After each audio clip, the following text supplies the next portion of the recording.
Hi, everybody. My name's Christine Kotik, and I am an ADHD coach, a mother of complex children, four of them. Um, well, I should say one adult child, two adult children, and two high school children right now.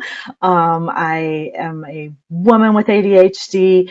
I've taught in a school for kids with ADHD, so I have been surrounded by ADHD for a long time. And when the topic today, when you and your child have ADHD, communication skills to resolve conflict, is one of my favorite things to talk about because I feel like communication is so important to keeping that to keeping the line of communication obviously open with your child and to keeping that relationship secure and intact. And when you have ADHD and your child has ADHD, you have double the trouble of trying to work on those communication skills and work on the conflicts that inevitably in all families, but especially in a family with parents and children with ADHD, the conflicts that inevitably rear their heads. So I'm really excited today to come to you and talk a little bit about some skills that you can put into place really easily in your home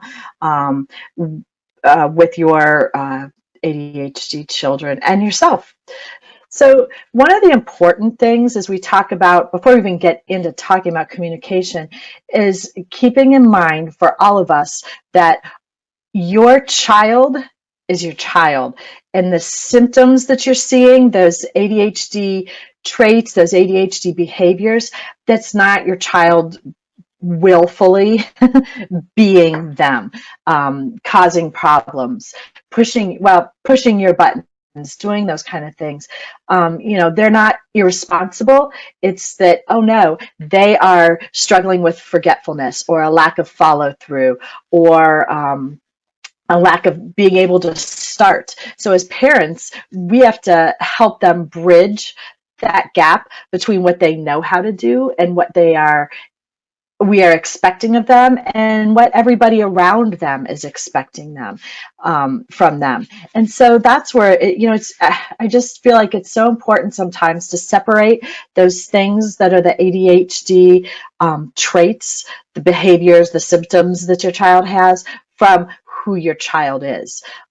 You love them with all of those things, the good and the bad, because there's definitely good things with ADHD, and then there's the things that they struggle with and you struggle with. So keeping that in mind as we go through this is really important. Your child is your child, and they're great, and have so many strengths, and the things that might be challenges for them are not the things that we want to kind of say, oh, you're lazy, your behavior is terrible, you need to do these things differently. Most kids, if they can control that behavior, they would. So that's kind of, as we go into thinking about that, making sure you're separating your child from their symptoms. So it's kind of funny. This is like the first presentation I've done that there's really only 3 slides. So you just saw the first one. Here's the second one. There is a lot in this slide. And I have a book series of, I think it's Eat This, Not That. So I kind of copied off of that, and we have a column of Do This and not that. So some of them are kind of the offsetting behavior. And these are those communication skills that can be really, really important to help you work with your child, to help you stay out of conflict sometimes, and then to help resolve conflict when it starts. So, and these are things that when we have ADHD as parents, sometimes are doubly hard, because not only are we trying to remember things for our child that are helpful, we have to think of who we are being and how to manage our own ADHD symptoms. So the first one here is remain calm, talk softly. That's the do this. And that is so important during communication discussions, even starting to be arguments with your kids. The more agitated we become, it becomes that I know it's like a battle of the wills, and I'm thinking that some of you in your households may have experienced this, where your child starts to be a little louder, and then you get a little frustrated, and you get a little louder, and then it's louder and louder, and it just keeps going until somebody has to be the winner, and that's the loudest person. And by that time, everybody's angry. You're hollering, you're shouting, you're yelling, you're way off track of what the sometimes the original conversation was. So, if you can, in all those conversation and discussion times, remain calm and talk softly. My kids used to say to me sometimes, they kind of, that's a charge for them. The like angrier I got and the louder I got, sometimes that was kind of funny because I turn all red and start to be, irrational and say things that don't make sense. Like, you're grounded for the next year, which, my kids always knew that we never followed through with grounding. So that made no sense. So at that point, it just became like a amusement thing for them. And I was angry and they necessarily weren't. So if you can think about that, to talk calmly, softly, and encourage, kind of disrupt your child from maybe their anger, their meltdown, their tantrum. And I know a lot of times the easiest thing to say sometimes is, you know what, when you can talk as calmly and as quietly as I'm talking to you, then we can have this conversation. So when you're calmed down, come back and see me. And then you turn around and walk away. And eventually, kids realize that you're not going to give in to that game of one-upmanship on the getting louder and louder and angrier and angrier. So that's one of those things. Do this, remain calm and talk softly. Second thing in communication, specific information. Do that. Give your child specific information. Give them specific expectations. As easy as, something like you're saying, clean your room. You go need to clean your room. I give my kids a chore chart and I'll say, these are the chores you have to do. And it's a text in the morning. And my expectation is by the time I get home from work, that they've done the chores. But if I don't communicate that expectation, then when I come home and I'm really angry that's not done, the dishwasher still isn't emptied. And, now how are we going to put the dirty dishes in and blah, blah, blah. But my daughter is saying to me, but Mom, I was going to do that after I finished my homework. I was going to do it later. So I'm angry at something, frustrated, but I didn't give her the expectation of what I was thinking. So, when you're going through things, think about that specific information, exactly what you want them to do, because otherwise it's a vague thing for them. and set that expectation. We're going to go to the store. I'm going to buy 3 things today. We need milk, laundry detergent, and eggs. I don't know, whatever. That's what we need. I'm going to buy those things, and then we're going to get back in the car and come home and cook dinner. Specific information. So they have an idea of what's going to be happening next. That vague language, go clean your room. What might be clean to your 15-year-old might not be the same thing that is clean to you. So give those expectations. I want you to clean your room. And by that today, I mean, put all your dirty clothes in the hamper, hang up the clean clothes, throw away the trash, empty your trash can downstairs, whatever those things are. That's way helpful. And that sets you up for feeling good that he's doing what you asked because he knows what it is you want him to do. Let's see, active listening. So it's a term that gets thrown around a lot. And, what does that mean and that sort of thing. But to me, active listening is shutting down your judgment, shutting down your idea of what your child might say or be thinking, what you think he should be thinking, and just listening. Say, okay, oh, tell me a little more about that. Oh, okay, I understand. And sometimes I tell my kids that I hear you. I appreciate what you said. However, this is what we're doing right now, or what, it's not a decision-making time, and I understand that's frustrating for you. But active listening, reflect back. Oh, what I heard you say about that was that you are really angry because Mrs. So-and-so assigned too much homework today and you didn't understand the homework from yesterday. So that's why you're not doing your homework. Reflect that back so you know exactly what they're saying and what's happening.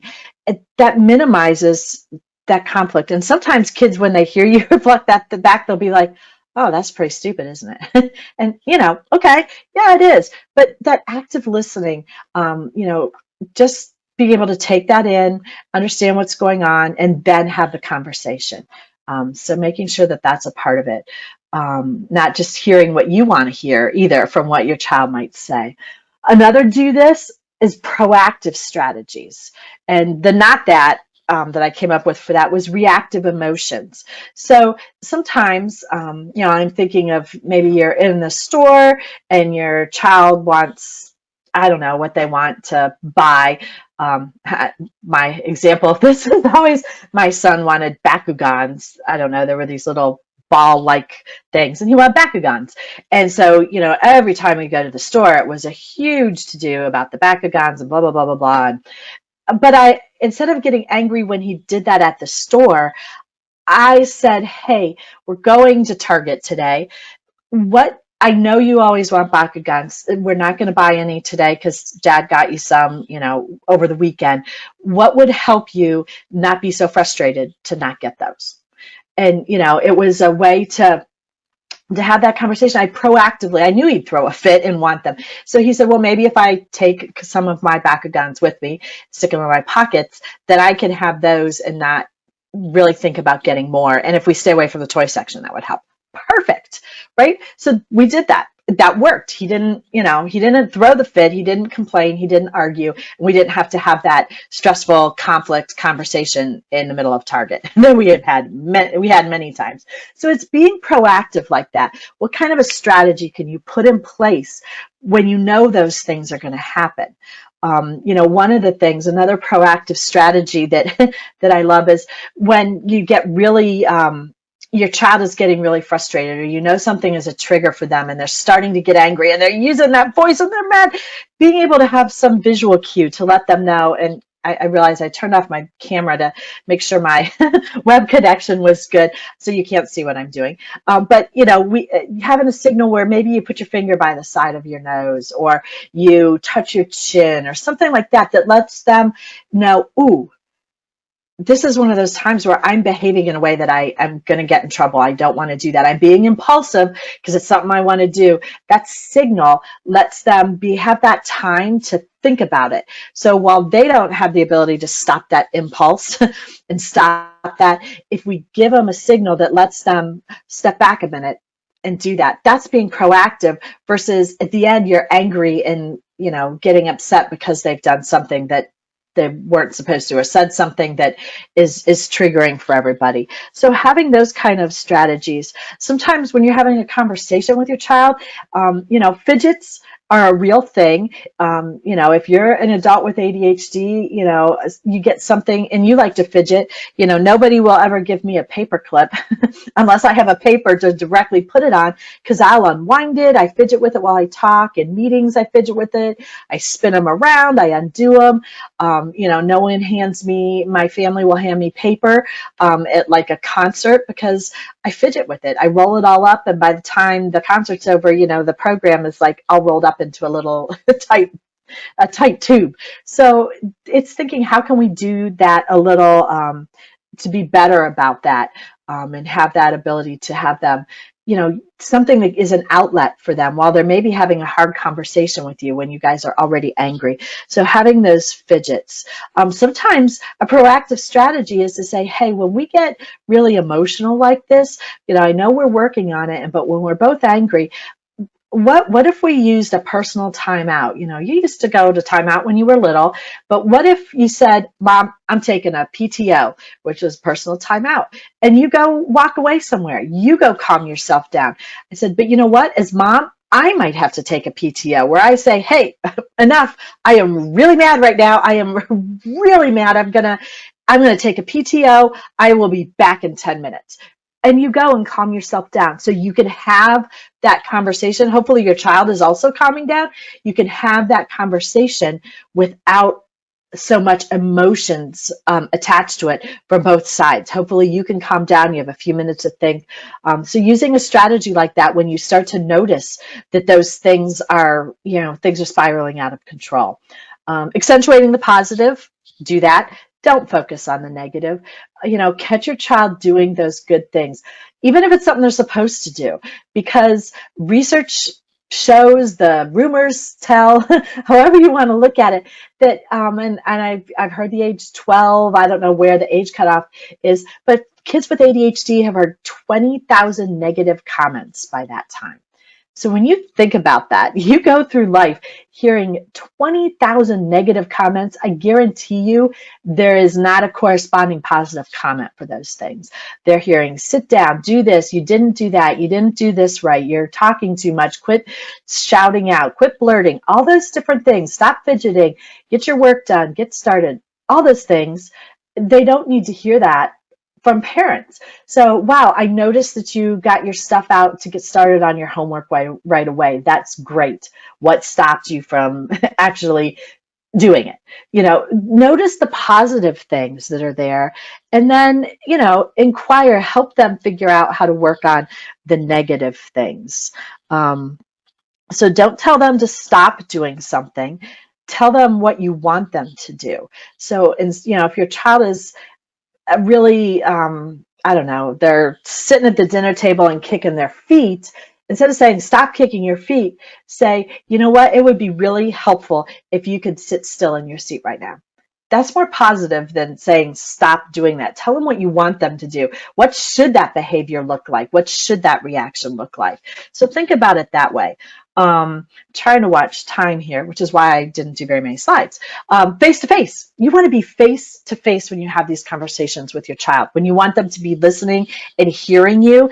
Texting doesn't work because they don't, first of all, always pay attention to it. And second of all, they maybe don't realize the urgency in something, or they think you're upset when you're maybe not. So, it's so easy these days even to text, hey, come down for dinner.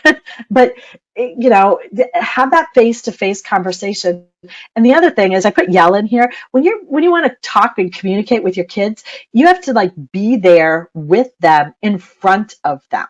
You can't be there playing their video games and you're sitting there saying, hey, tomorrow we're going to go to grandma's, and, you need to pack up some stuff and do all that. And, tomorrow morning, your kid's in bed, they haven't packed anything. And you're like, wait, I told you that. You might have told them that, but they didn't hear that because they weren't paying attention to you, because they were focused on their game.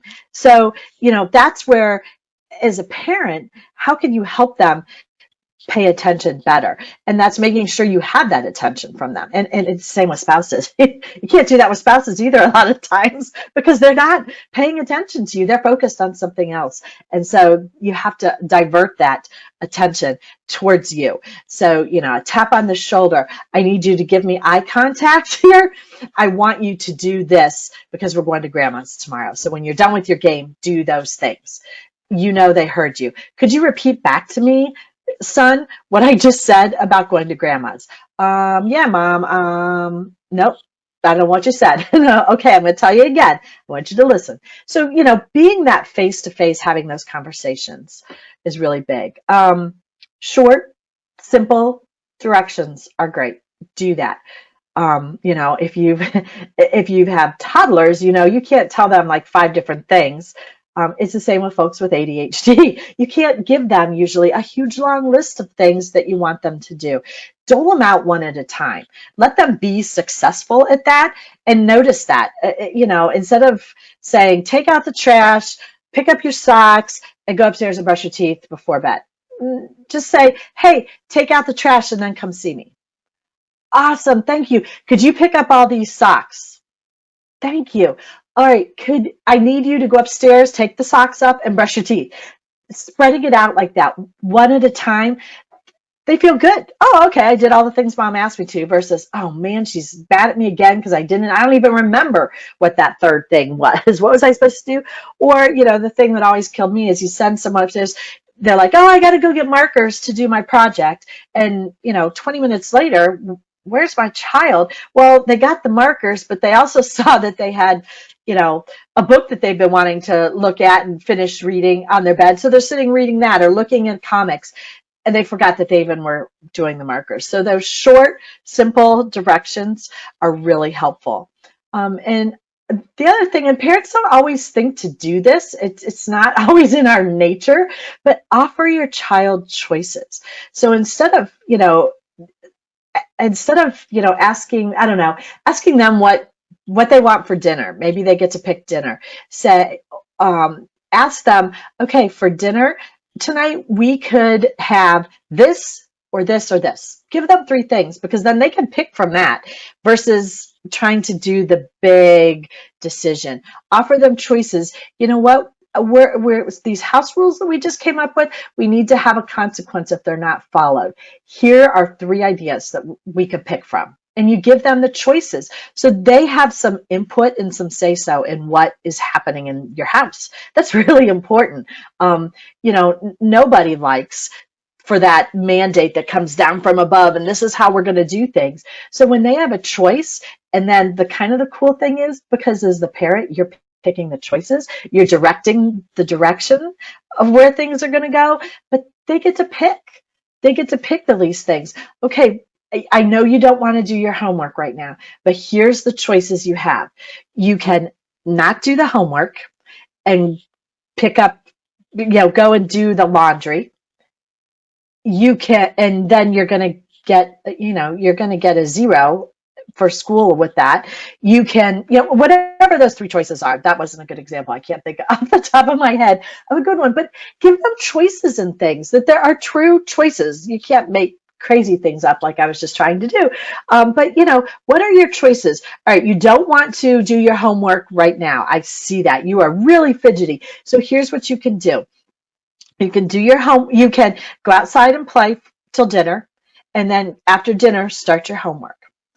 Or you can spend some time playing with your Legos, and then start your homework, eat dinner, finish your homework. Your third option is to sit down right now, get your homework done. We're going to eat dinner, and then you have the rest of the night to yourself. Those are your three choices. What do you want to pick? It gives them things to do instead of saying, nope, you got to sit here and do it now. Because those other things would work too. It's just changing the time around, and it gives them a choice. They're picking then, and they might choose to just sit and do it right now.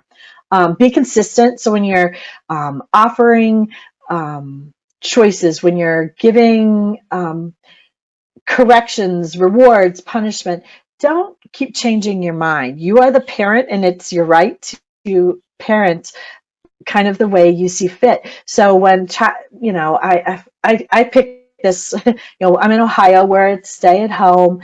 I have teenage girls that are dying because they can't see their friends, and other friends are out, and that frustrates them, and asking daily, can we go out? Can we go do this? Can we go see this friend? Can we? And you have to be consistent in saying no. No, you can't. Here's why. No, you can't. Here's why. No, you can't. Because the first time you say, oh, okay, then how do you say no again? They come to see, and they come to see if too, and you may have realized this in your parenting. If you say no, say no, say no, they keep asking, keep asking, keep asking. They know if you give in, they realize that I could just keep at it and drive them crazy, and eventually they're going to say yes. So being consistent is really important. And that helps with some of that defiance too, because it's you. So don't change your mind. Don't be inconsistent.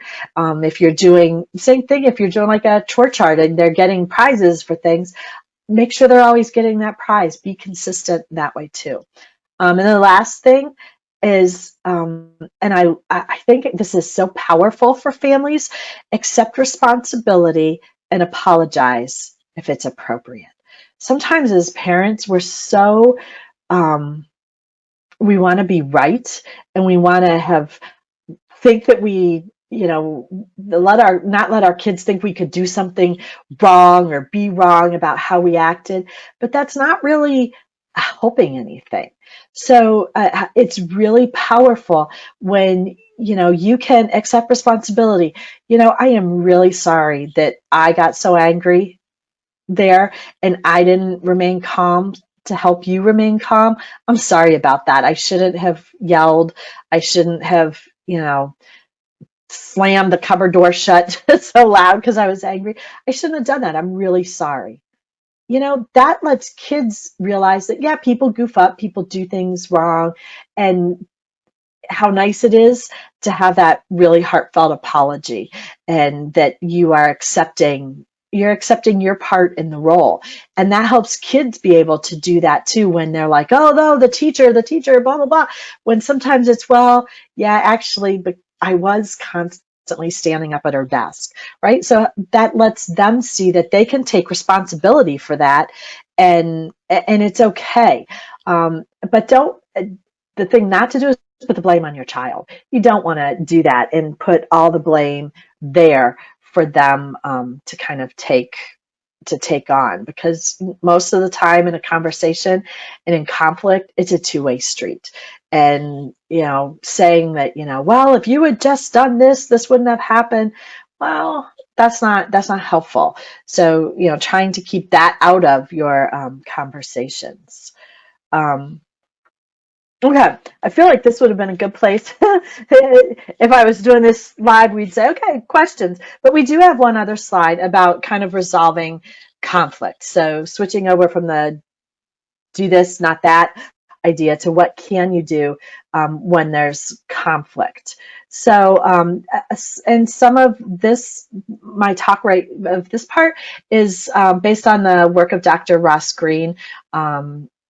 His website, Lives in the Balance, and does a lot of great work on conflict in children. So some of it is, so that's where some of this it comes from. But the first thing is when you're in conflict, right? You're in that moment, and there's something needs to be done. You have to have that conversation at the right time in the right place. The middle of target during a meltdown is not the place to describe and talk to your child about appropriate behaviors, because they can't be rational at that point. And if it's a true, meltdown, it's going to be hard for you to be rational. So you have to find the right time and the right place for these conversations. If you have high schoolers and they're out doing something with their friends, calling on the phone and getting into a huge argument, that conflict, that's not the right place and the right time to carry that whole thing out. So it's finding that. Maybe your child has a bunch of friends over, having that conflict in front of them, not the right place, not the right time. When you're all really hungry, I laugh at this, but I know I get more tense and more angry if I'm hungry. So that's not the right time and right place for me to have a huge conflict resolution conversation with my kids. Overly tired, I think the happiest place on earth, right? Disney World. And by the end of the day, you see a lot of very unhappy people because everybody's tired emotionally and physically. Not the right time, not the right place to try to resolve conflict. You just need to kind of separate and figure out how to deal with the status quo, but then resolve the problem later. So that's one thing to keep in mind. The other thing is when you're in conflict, whether it's a child having a meltdown, whether it's a child super worried about what's going on right now, anything that's causing that conflict, validate your child's feelings. And what do I mean by that? So many times we say, you know what, this shouldn't make you so angry. Well, what if someone said to you, your boss just came in and said something to you and it really frustrated you, and someone said, oh, that shouldn't make you so angry. Does that help? No, you're still angry. So validating those feelings. I understand that you're angry right now. We need to discuss this once we're both calmer. I understand that your feelings are hurt. So are mine. Let's talk about this when we're both calmer. I understand how disappointed you are that you couldn't go to the movies with that group because they were seeing a movie you're not allowed to see. I understand you're disappointed. validate their feelings, because their feelings are their feelings. They have them. That's what they are. Telling them not to have them, telling them it's silly, that doesn't help. So validate that. When you think about it, how many times does someone validate your feelings? Not all the time. It doesn't always happen. And so, but it feels so good when someone does that, because it's okay. It normalizes that for them. It gives words to it, especially with younger kids. Wow, I see that you're really frustrated right now. I'm sorry about that. Let's see if we can calm down and then figure out something to do. So validating that frustration. Kids are allowed to be frustrated. We get frustrated. They can be frustrated. And so letting them have that, but then helping them through it to the other side. Listening empathetically to their point of view. So when, you're in this conflict, just say, hey, what's going on right now? And listen. It's hard. It's hard to do. Just listen, ask questions. Oh, tell me a little more about that. Oh, well, what happened when she said that? Oh, well, how does that make you feel when I say? Asking the questions, listening to their point of view about whatever the issue is, and not putting your adult thoughts in, not judging them, not saying, "Oh, that's stupid. Why'd that upset?" No, no, no. We're not doing that. We're asking and listening and being empathetic to their point of view, and that can take a while, but that lets your child feel really heard and opens up lines of communication. Then present your point of view. Again, going back to the movies, I get it that you're frustrated. I understand. I heard what you said about, feeling left out when you can't go to those movies. But honestly, from what I've heard from other parents, that movie is just too violent and graphic. And I know that, in the past you've had nightmares, and it's not an appropriate movie for you to see with your friends. I don't want you to be afraid. I don't want you to have trouble sleeping right now. There it is. So that's my point of view. That's my adult point of view. Or, when you lash out at your sister and push her, she could really get hurt. And that can't happen. That cannot be what happens here. So that's my concern. You can't push your sister. You can't touch your sister. You can't slap her, you can't shove her, you can't nudge her. You can't do that. That's not allowed, and we have to stop. Then together come up with a solution for that problem that your child is having. Work on it together so that you both have some investment in it. Pushing the sister, that might have something entirely to do with, I don't know, that she's bugging him. And that's what he does. He gets just so angry that he just pushes her. So, okay, well, what other things could we do? What kind of things? How can we handle that? Let's come up with a plan, whatever. But getting really in there and doing that together is so much better than saying you pushed your sister, that's it, you're going to your bedroom for half an hour. First of all, they may not care that they're in their bedroom, so that punishment doesn't help, but it also doesn't give your child a strategy to do it different next time. They're still going to push. They're still going to get mad that they can't go to the movies, versus maybe having some ability to say, you know what, guys, what if we went to see this movie that's right about at the same time, and then we could come to my house for pizza. Maybe your child never thought of suggesting that to their friends with the movie. So giving them options, giving them different things, and helping them solve that problem together, where you're understanding their point of view and yours, and coming up with a solution that's acceptable. It can be the process can be really helpful in resolving conflict. And if you are interested in contacting me, after we're done with this, about something I said or a question you had, my email address is there. I want to thank Chad for having me here today. It's been great talking with all of you. I thank you for taking your time out of your day, whatever maybe work you were avoiding, or just you had some free time on a Friday. It's beautiful here in Ohio, which is nice. I want to thank you all for being here. Like I said, if you have any further questions, my email is still there on the screen. I am happy to answer questions, related to this call. Just say, hey, I'm blah, blah, so-and-so. I had a question about something you said. Could you give me a little bit more information?